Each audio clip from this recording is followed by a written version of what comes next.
All right. So we are going to begin in verse 18 and just to catch you up. After Moses escapes death at the hands of Pharaoh for killing the Egyptian taskmaster, he ends up in a well, not in a well, he ends up at a well in Midian, and he does a good deed for the daughters of Jethro. And then he spends the next 40 years as a sheep herding family man. And after 40 years of this, he encounters God or his messenger in the form of a burning bush that doesn't burn up. And there God informs him that not only is God going to deliver the Hebrews from their slavery condition and bring them into the land that was promised to Abraham and his early offspring, but Moses is going to be the one to do the bringing, that lucky guy. But Moses doesn't like this idea, and he tries to get out of it with some excuse making. And he starts with, "Who am I?" And God counters this with, "I'll be with you." Moses then wants to know who this God is, what is his name, and God explains it to him, that he is Yahweh, the one who is and causes to be. And then he tries, "They won't believe me." And so God shows Moses some tricks that he's to use to convince the leaders of the Hebrews that this is for real. The staff into a snake and back again, and then the leprous hand, and it's healing. And God says, if that doesn't work, I'll turn some of the water in the Nile into blood. And so Moses tries one more excuse. He says, "I don't speak well." And God says, "Who do you think made your mouth? I can put into it exactly what you need to say." And finally, Moses just tells it like it is, and he tells God to send someone else. And this angers God, and he tells Moses, he's going anyway, and I'll give you Aaron to be your mouthpiece. So Moses is now out of excuses. So Rick, can we start with you, and would you read 18 through 20, please?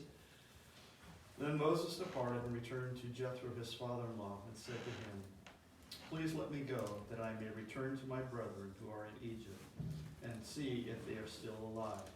And Jethro said to Moses, "Go in peace." Now the Lord said to Moses and Midian, "Go back to Egypt, for all the men who are seeking your life are dead." So Moses took his wife and his sons and mounted them on a donkey, and he returned to the land of Egypt. Moses also took the staff of God in his hand. So Moses now realizes he's lost the battle, and he knows he's going back. So, and notice that he defers to Jethro's authority as his father-in-law. And he asks his permission, and he's not going to step out from under that umbrella of authority. You know? He wants and he needs that authorization. Now, it's no surprise, and some of you may be one, some people have a problem with being under the authority of another, but we need to realize that authorities are like an umbrella. You know, we have an umbrella to protect us from the rain, and we have to choose either to remain under that umbrella or to step out from under it and possibly suffer the consequences. And of course, God himself is our ultimate authority, and we don't want to step out from under his. Now, I also wonder if maybe Moses is hoping Jethro won't let him go. His way out. Yeah. And then you could tell God, "Sorry, God, Jethro won't let me go. I guess you'll have to find somebody else." But alas, Jethro gives his permission. And the reason Moses gives is for wanting to go back is to see his brothers. He knows he had living brothers there at the time, so he was aware of his family situation. But being 80 years old now, Moses knew there was a good chance that they wouldn't be alive. However, he was told by God that at least one of them was still living, and that was Aaron. And Miriam, right? Isn't that his And sister? Miriam is, that's a sister. Yeah. Right? Yeah. And but the reason he gives for wanting to return would seem reasonable to Jethro, because Moses hadn't seen any of his family in 40 years. But it's possible Moses was referring to the Hebrews in general as his family and not his immediate family. But Moses here is relying on what God told him about the situation that caused Moses to flee Egypt in the first place. All the men who wanted Moses dead are themselves dead. And all implying that there was more than one who wanted him dead. And it kind of makes me wonder who is included in this all. So off Moses goes, and it's apparent that he has more than one son by now. And the fact that they had donkeys indicates that they were fairly well off, because most people didn't. And notice also the staff that Moses is carrying is no longer his staff. It's God's. And I suspect that Moses understands here where the power is really coming from. Okay, let's read on. April, you want to read 21 through 23? Sure. And the Lord said to Moses, when you go back to Egypt, see that you do all those wonders before Pharaoh, which I have put in your hand. But I will harden his heart so that he will not let the people go. Then you shall say to Pharaoh, thus says the Lord, Israel is my son, my firstborn. I say to you, let my son go, that he may serve me. But if you refuse to let him go, indeed I will kill your son, your firstborn. Whoa. Did I go too far? Nope. You're No, right on I was just time. thinking of the words. So God repeats to Moses what he's to do and what the outcome will be. And it's interesting that God has put the power to perform the miracles into Moses' hand now. And Moses is to use the power God has given him to accomplish God's plan. And again, God provides so that his plan comes to pass. Now, in that first verse, we see that God will harden Pharaoh's heart. And this is going to take a little bit of explaining. Now, one would think if God hardens someone's heart, they aren't responsible for what they do.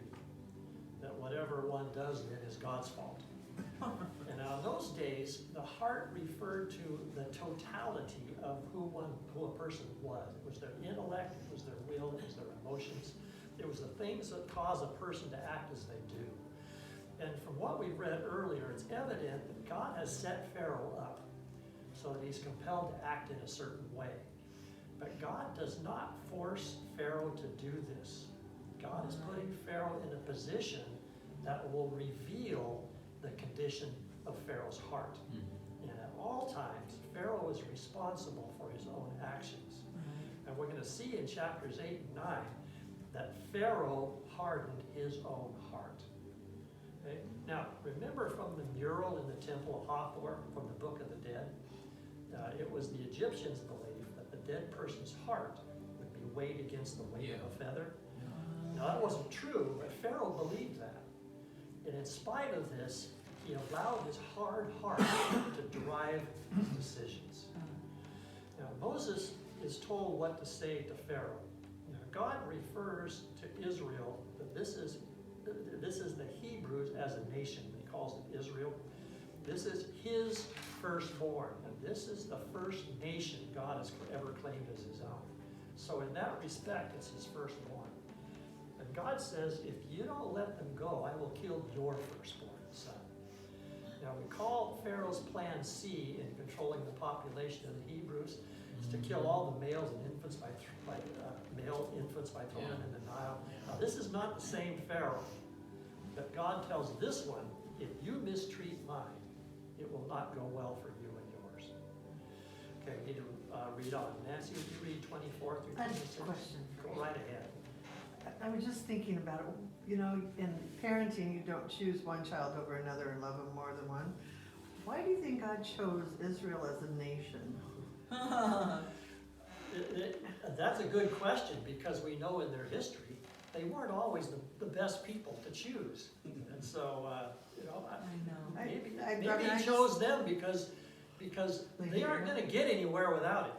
Oh, there you go. They needed the most. They Maybe so. it the most. Maybe so. But you know, it's just strategically though, they were in an absolutely perfect place in the world because they were at a crossroad between Africa, between Asia and Europe. They were right at the crossroad. And that was one of the most fought over places in all of history, right there. Well, that They makes had more the sense. opportunity, because of all the trade routes going through that land, they had the opportunity to influence a whole lot of the world right there. That alone is probably a good answer. You know, yeah, could be, yeah. Yeah. You know, who knows? You know, God does things like that. So, Doesn't share. yeah, His ways are higher than our ways, and his absolutely, thoughts than ours. absolutely. I wonder if maybe Moses thought, God's given me this power, I wonder, you know, can I test it before I get there? I'm sure I have it. 24 through 26. Through 20 what? 26. Okay. On the way to Egypt, at a place where Moses and his family had stopped for the night, the Lord confronted him and was about to kill him. But Moses' wife, Zipporah, took a flint knife and circumcised her son. She touched his feet with the foreskin and said, "Now you are a bridegroom of blood to me." When she said a bridegroom of blood, she was referring to the circumcision. After that, the Lord left him alone. Okay. You got a lot of explaining to do here. Yeah, so this is a kind of a bizarre incident here. This is going to require a little bit of explaining too. Now, at the very end of chapter 2, it says God remembered his covenant with the patriarchs. Now, let's see. Matt, did I give you Genesis 17? Yes. Okay, so let's listen to this. Then God said to Abraham, "As for you, you must keep my covenant, you and your descendants after you, for the generations to come. This is my covenant with you and your descendants after you, the covenant you are to keep. Every male among you shall be circumcised. You are to undergo circumcision, and it will be the sign of the covenant between me and you. For the generations to come, every male among you who is 8 days old must be circumcised, including those born in your household or bought with money from a foreigner, those who are not your offspring. Whether born in your household or bought with your money, they must be circumcised. My covenant in your flesh is to be an everlasting covenant. Any uncircumcised male who has not been circumcised in the flesh will be cut off from his people. He has broken my covenant." Okay, so part of the covenant was that all males were required to be circumcised. And so from this incident, it's apparent that Moses had not circumcised his sons. And Moses was responsible as the head of the household for fulfilling the provisions of the covenant. Now we are not given all that went on between God and Moses over this. And my suspicion is that this was not just a matter of ignorance on Moses' part, but it was negligence. And God could not have this in the one that he had chosen to lead his people. Now keep in mind that God has foreknowledge. And he knew what Zipporah, Moses' wife, would do when faced with this. And so she takes matters into her own hands, and she did what Moses failed to do. And once again, we see the women in Moses' life bailing him out. Now, but according to one commentator, there may be more to it than this. And he suggested an interesting parallel here between Moses' fleeing to Midian and God's provision of sanctuary cities later on. Now, the provisions would allow someone who had killed in an act of passion or an accidental death or justifiable revenge to flee to a sanctuary city for asylum. And he would remain there until the death of the current high priest. But connected to this, there is also the issue of blood guilt. Moses is still guilty of murder. And even though he might be free in a legal sense, he still carries on his person a kind of spiritual pollution from this killing. Moses is still contaminated by the victim's blood. And God can't have this in the leader of his people. And there was a belief in some some cultures of the time in the Middle East that circumcision could prevent an impending judgment. But the problem here is that Moses likely would have already been circumcised, so he couldn't be circumcised again. So Zipporah's actions appeared to have functioned as a purging atonement for her husband's blood guilt. Now, so she touches Moses with the body of the foreskin of their son, thereby symbolically cleansing Moses of the guilt and thereby appeasing God's anger. Okay? Now, her statement that Moses is now a husband of blood to me indicates that Moses is now not only a husband, but symbolically a circumcised husband. Okay? Now, this whole episode might seem really far out to us, but it could have made perfect sense to the intended readers. And no doubt there are details not written here, but they wouldn't have been needed for that audience as they might have been for us. Okay, all right. So how would Zipporah have known the guidelines of circumcision if she wasn't part of the patriarchs? now Moses could very well have told her. I don't know. So then it would be negligent on his part that he had admitted that he hadn't done it, I guess. Anybody? Yeah. Oh, do you suppose, when I saw this, it almost looked like she had rebelled and didn't, maybe he wanted to circumcise him, but she wouldn't let him. And Oh. so when she realized that God was gonna kill him, she, Very good, yeah. you That's a good catch. Yeah, it could be that in that culture in Midian, they didn't circumcise their infants. right. That makes Yeah. sense too. Yeah, that does make sense. Okay, where are we? Jim, are you up? Yep. 27 through 31. Now the Lord said to Aaron, "Go to meet Moses in the wilderness." So he went and met him at the mountain of God, and he kissed him. And Moses told Aaron all the words of the Lord with which he had sent him, and all the signs that he had commanded him to do. Then Moses and Aaron went and assembled all the elders of the sons of Israel. And Aaron spoke all the words which the Lord had spoken to Moses, and then performed the signs in the sight of the people. So the people believed, and when they heard that the Lord was concerned about the sons of Israel, and that he had seen their affliction, then they bowed low and worshipped. So God's now getting Aaron in on the plan here. And so they have this family reunion at the mountain of God, which we know as Horeb, wherever and whatever that is. But this is the same place where God first called Moses to lead Israel. And after Moses tells Aaron all that had transpired between him and God, Aaron buys into the plan. So off they go back to Egypt, and they do what God instructed them to do. And they call the elders of the Hebrews together. And Moses explains everything to them and shows them the signs that God empowered Moses to perform. Now, Moses explains everything to them, and this had to have been pretty eye-opening for them. And it's impossible to know how much they would have known about Moses by this time, because he had left 40 years ago, and it wasn't under very favorable circumstances. But because of the signs and the explanation and such, they were convinced. And this had to be a pretty emotional time for them. Remember, they'd been in servitude 400 years and seemingly abandoned by their God and reduced to worshiping the gods of the Egyptians. And now they realized that their God had not abandoned them and he was going to get them out. And their response was to worship. And when we experience something that can only be explained as a God thing, our natural response is, or should be, to worship this amazing God in awe and wonder. All right. Thinking about Aaron is almost like how, now I'm going to forget his name, in the New Testament came alongside Paul. Barnabas, thank Yes. you. And it's like, almost like, listen, that he's different Yes. now. Uh-huh. Yeah, like listen to him, yeah.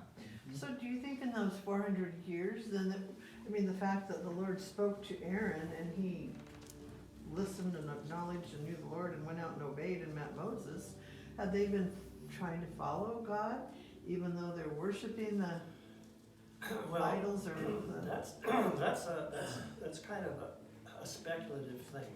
We know that if we read back from the beginning of the book, you remember the midwives? Yeah. Right. They feared God more than they feared the Pharaoh, and so they obeyed God. Okay, and then let's see. I was going to use the example of Moses' mom, but I think she did that more out of a sense of preserving her child. But anyway, then they go to Midian. It says in Midian there was a priest of Midian, but it doesn't say what God was he serving. But in Egypt there was some semblance of remembrance. So somebody had been passing things on. We don't know how widespread that was among all the Hebrews, but we know at least some of them were carrying that remembrance of that God is their God, that they had their own. Right. There's They always a remnant. brought him with them. Yeah. Okay. Well, Moses' parents must have trained their children well, even though Moses wasn't there, but Aaron and Miriam, Yeah. True. to where when God called Moses, Aaron was there. He knew Mhm. and recognized. Yeah. Good. Plus, a lot of people, they lived a long time back then. Yeah. So True. there'd be a lot of people that were older that Would know. remembered. Yeah. Yeah. Okay, we're at Exodus chapter 5. Now, for the next 9 chapters, it's going to be God against Pharaoh and God against the gods of Egypt leading up to the departure. So, Chris, you're up. Can you read 1 through 9, please? Sure. After Moses and Aaron went to Pharaoh, After Moses and Aaron went to Pharaoh and said, "This is what the Lord, the God of Israel, said: Let my people go, so that they may hold a festival to me in the desert." Pharaoh said, "Who is the Lord, that I should obey him and let Israel go? I do not know the Lord, and I will not let Israel go." And they said, "The God of the Hebrews has met with us. Now let us take a 3-day journey to the desert to offer sacrifices to the Lord our God, or he may strike us with the plagues with the sword." But the king of Egypt said to Moses and Aaron, "Why are you taking the people away from their labor? Get back to work." Then Pharaoh said, "Look, the people of the land are now numerous, and you are stopping them from working." That same day, Pharaoh gave this order to the slaves and foremen in charge of the people: "You are no longer to supply the people with straw for making bricks. Let them go and gather their own straw, but require them to make the same number of bricks as before. Don't reduce the quota. They are lazy. That is why they are crying out, 'Let us go and sacrifice to our God.' Make the work harder for the men so that they keep working and pay no attention to these lies." So after Moses met with the elders of Israel, he told them what God had said and showed them the signs and had a worship session. Moses gets his audience before Pharaoh, and there's some things we don't know. How is it Moses was able to meet with Pharaoh all these times? And how difficult was it to get an audience? And was there a family relationship between the two of them? And how much did this Pharaoh know about Moses? And how long did all this take? And none of that's in there. Apparently God didn't think it was necessary for us to know all this, so we'll just have to move on without it. Now, so Moses and Aaron make the request God told them to make, and Pharaoh responds just the way God said he would. Their request is denied. And here we see Pharaoh's theme: "I do not know Yahweh." And you'll see that throughout this portion of the book. And this will be countered by God's theme: "That you may know that I am Yahweh." And not only are the Hebrews going to get to know Yahweh, but so is the Pharaoh and all of the Egyptians. So Moses and Aaron try again. God has personally met with us, and this is what we are told to do. And they add to their request that they fear that if they don't obey God, he will bring bad things upon them. And I wonder if the implication is, if these bad things happen to us, we won't be able to do the work we require of us. And so this could be worse than if you just let us go. But the Pharaoh doesn't buy it, and he accuses them of just trying to get some vacation time. And he responds with, "I'll show them who's boss," by placing an extra burden on them. And the word translated in some of your versions as lazy in Hebrew means slacker there. So yeah, in verse 6, the taskmasters were Egyptians, and the foremen were Hebrews. The Egyptians had appointed Hebrews to oversee Hebrews. And so it was the Hebrew foremen who were held responsible for making things happen. Now in verse 9, Pharaoh tells them the purpose of this extra burden is to teach the Hebrews not to listen to lies. So to Pharaoh, all that Moses and Aaron said were just lies to get a little R&R. And at least that's the excuse for not releasing them. Mm-hmm. Janie, you want to read 10 through 14? Sure. Then the slave drivers and the foreman went out and said to the people, "This is what Pharaoh says, I will not give you any more straw. Go and get your own straw wherever you can find it, but your work will not be reduced at all." So the people scattered all over Egypt to gather stubble to use for straw. The slave drivers kept pressing them, saying, "Complete the work required of you for each day, just as when you had straw."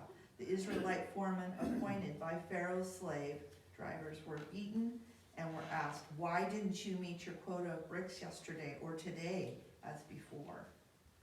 So notice how the taskmasters and the foremen present this new regulation to the Hebrew workers. Thus says Pharaoh. Now in verse 1, Moses presents his request with, "Thus says Yahweh." Now it's as if Pharaoh is saying, your God says this, but I have more authority over you than he does, and I say this. And he's wrong about that, but that's what he expects the Hebrews to believe and for them to act accordingly. So the extra burden placed upon the brick makers is to teach them a lesson about who has the real authority and about whom to obey. And they now have to continue meeting the same quotas, but to have to procure their own straw. And this requires them to venture out away from their normal home into other areas of Egypt in order to find it. And we see they aren't able to meet the quotas. And so the foremen are the ones held responsible, and they get the beatings.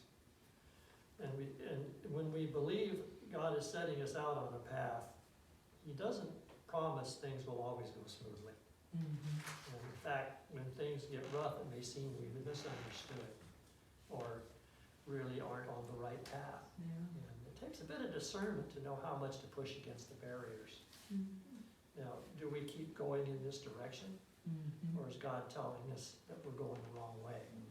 And another possibility is that we become faced with two seemingly equal God-given paths, and we don't know which one to take. And unfortunately, there aren't any rules about that. But we keep at it, and we keep praying, and we keep believing God will make it clear, either by overcoming barriers or completely closing doors. And this may take the exercise of something we don't like to exercise, and that's patience. So were the foremen looked upon like the tax collectors in the New I would Testament? suspect they probably didn't have a real good reputation in the Right. crowd. Like they were paid probably better, It's very- or, yeah, it you know, could or be given that- more rations, or It's very possible, yeah. So now they're getting beaten. Yeah, it's kind of like, you remember in the concentration camps in World War II, that oftentimes American servicemen were put in charge over other American servicemen and held responsible for things that went on. And they would get in a whole lot of hot water if things didn't go right. Because they would have a similar kind of a situation. Right. Let's see, 15 through 21. You want to take that, Harvey? Sure. Then the foreman of the sons of Israel came and cried out to Pharaoh, saying, "Why do you deal this way with your servants? There is no straw given to your servants, yet they keep saying to us, 'Make bricks.' And behold, your servants are being beaten, but it is the fault of your own people." But he said, "You are lazy, very lazy. Therefore you say, 'Let us go and make sacrifice to the Lord.' So go now and work, for you will be given no straw, yet you must deliver the quota of bricks." The foreman of the sons of Israel saw that they were in trouble, because they were told, "You must not reduce your daily amount of bricks." When they left Pharaoh's presence, they met Moses and Aaron, and they were waiting for them. And they said to them, "May the Lord look upon you and judge you, for you have made us odious in the Pharaoh's sight and in the sight of his servants, to put a sword in their hand to kill us." So these Hebrew foremen managed to get an audience with the Pharaoh to complain about their plight, and they refer to themselves twice as Pharaoh's servants, even though God has proclaimed them to be my people. Yeah, and they haven't figured out yet who it is they should be serving. And we find this to be an issue clear up into the resettling of the Promised Land at the end of the book of Joshua, and it's even going to continue to be an issue beyond that. Who do they serve? Okay, dear, you have Joshua 24. Joshua 24, 14 through 15. Now therefore, fear the Lord and serve him in sincerity and truth, and put away the gods which your fathers served beyond the river and in Egypt, and serve the Lord. And if it is disagreeable in your sight to serve the Lord, choose for yourselves today whom you will serve, whether the gods which your fathers served, which were beyond the river, or the gods of the Amorites, in whose land you are living. But as for me and my house, we will serve the Lord. So Joshua puts it to them clearly. It is a choice. And their choice lasted only until the book of Judges, the very next book. But it's the same choice all believers have to make. Are we going to serve God, or are we going to do what the Israelites did in Judges, and that is to do what is right in our own eyes? Now notice these foremen try to put the blame on Pharaoh's own people. And I'm not sure what they mean by that, but Pharaoh doesn't buy it, and he claims they're just they're just lazy. And he cites as proof that they're wanting time off to go and worship this other god.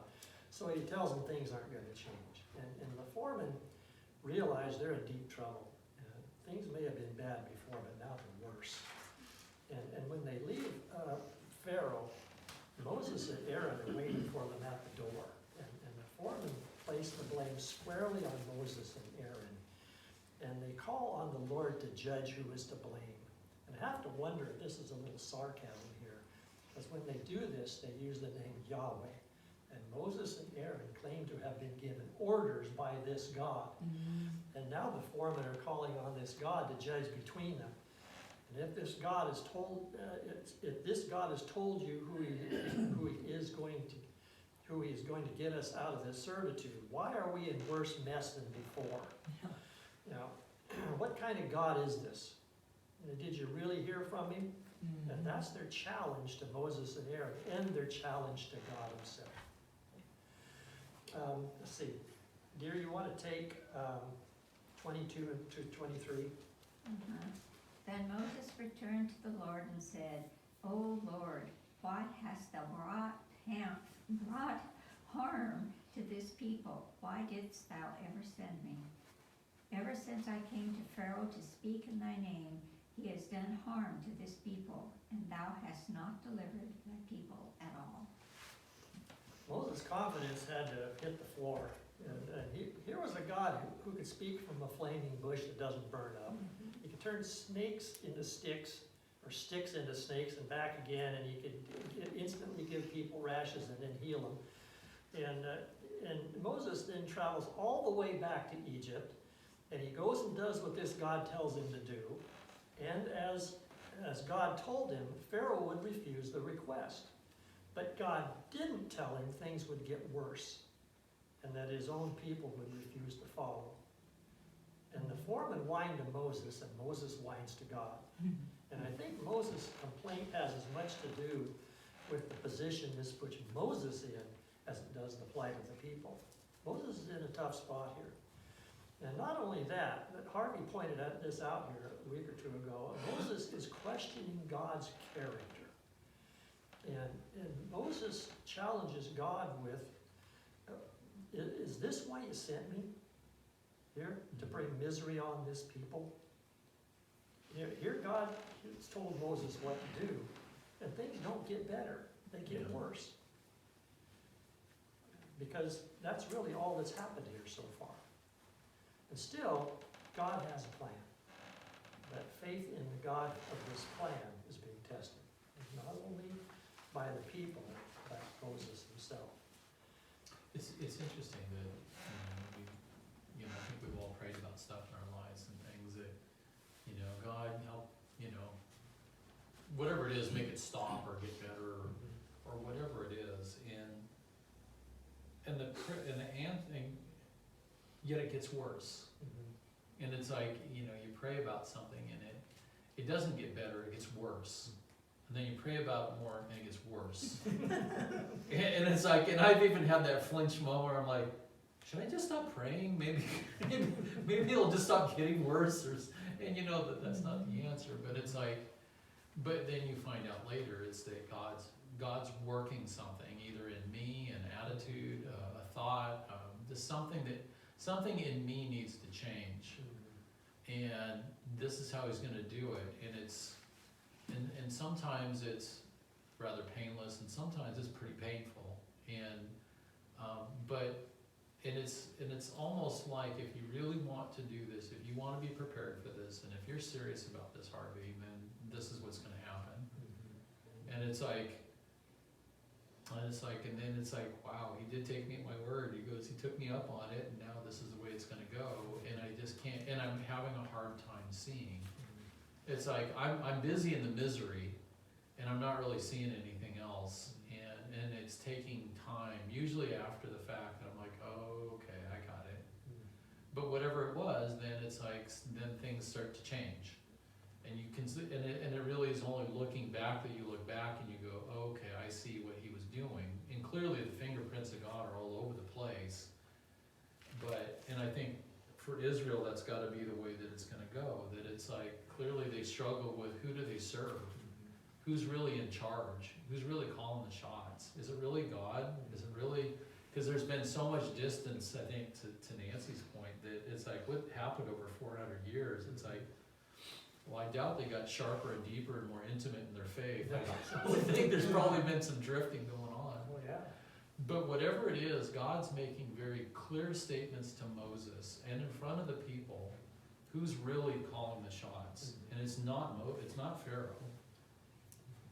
And Moses isn't particularly powerful. And it's like Moses is learning a harsh lesson too, and the people are, and the Pharaoh is. It's like a lot of things are changing, and it's gonna be painful. But God's gonna make things work in a way that his plan's gonna succeed. But wow, nobody said it was gonna be easy. Sometimes you keep thinking, it's like, I'm glad, and it's like, and then you're kind of glad. I mean, have you ever been glad that it's like God never told me ahead of time what's gonna happen before I start praying for it? Otherwise, I'm not gonna pray for this. So anyway. Yeah. It's not- Well, and you know, you've made a really important observation here, and that is, you know, we find ourselves in unpleasant circumstances. Yeah. And we pray about that, and sometimes God doesn't change the circumstances, he changes us. Yeah. You know, Mike, I wonder if part of this process, this difficult process with God bringing all this various different judgments on Pharaoh and Egypt, that it's also to show the Israelites who Yahweh is. Because maybe over this 400 years, Yes. they have fallen away that they don't even know who Yahweh is anymore. And he's gonna have to show them through all these different judgments that this is who I am, and you're gonna find out. And especially when they didn't affect the Israelites and it affected the Egyptians, some of the plagues didn't, it's like, Right. oh, okay, I can It's take very care of distinct. this. Mhm. Yeah. Yeah, well, and you know, and it's, the mantra here from God is that they will know. I'm doing all this, that they're gonna know me. They're gonna know me in such a more intimate and deeper way than they ever have before. And we're gonna see in the next chapter that much more in depth than he even presented himself to the patriarchs. All right. It's kind of that way in life, isn't it, though? We have to almost go through a hardship to like really see, it's like, oh, okay, you're with me, you are taking care of me. It's, you know, I can't do it all by myself. Sure. It's not usually in the times of prosperity that you kind of go, oh, God, you're so awesome. You know, it's like you lose sight and you lose focus, I guess, on what's really right. Yeah, the times that we're really the closest to God are not necessarily the good times. Right. But God's timetable is way different than ours. Mhm. And, you know, we want something done like now. Yeah, And, true. and, so How we think it we should just be. don't have patience. I agree. I think I'm gonna stop there. We'll get into chapter 6 next time, and the next time, Moses and God are gonna have a really good conversation, and God's gonna send Moses back to Pharaoh, and so it will all begin.